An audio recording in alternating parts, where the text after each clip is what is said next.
ఇదే కనుక జరిగితే మాత్రం 5 సంవత్సరాలలో కూడా ఆడవాళ్ళే కానీ మగవాళ్ళు ఎవరు ఉండరు. ఎక్కడ పడితే అక్కడ తాగుతుండే, బజారు కొంటుండే, మంచి లేవు కానీ బజారు కొంటుండే. ఆ 5 సంవత్సరాలలో మగవాళ్ళు ఉండరు.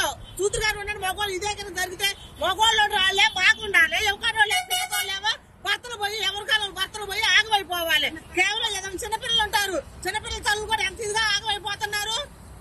మధ్య ఏంటి మంచిది పెట్టు. మధ్యాలు తాగటం ఏంటి? మీరు ప్రభుత్వం అందరూ జాగ్రత్త చూసుకొని ఆడపిల్లలు చక్కగా అందరికీ ఆడపిల్లలు ఉంటారు. అందరూ చక్కగా ఉంటే పేదవాళ్ళు బాగుంటేనే కదా ఉండేవాళ్ళు బాగుంటది. పేదవాళ్ళు అయితే పేదవాళ్ళు చనిపోవాలి.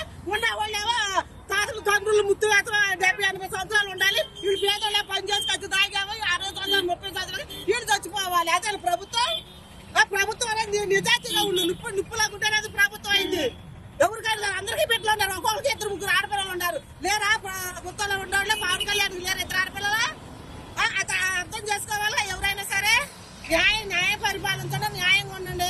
పేదవాళ్ళు బాగుంటే ఉండేవాళ్ళు కూడా బాగుంటారు. ఎవరైనా సరే మీరు మధ్య మాత్రం తగ్గితే చాలా మంచిదండి. మీకు చాలా రుణపడి ఉంటాం. పేదవాళ్ళు మధ్య తగ్గించండి.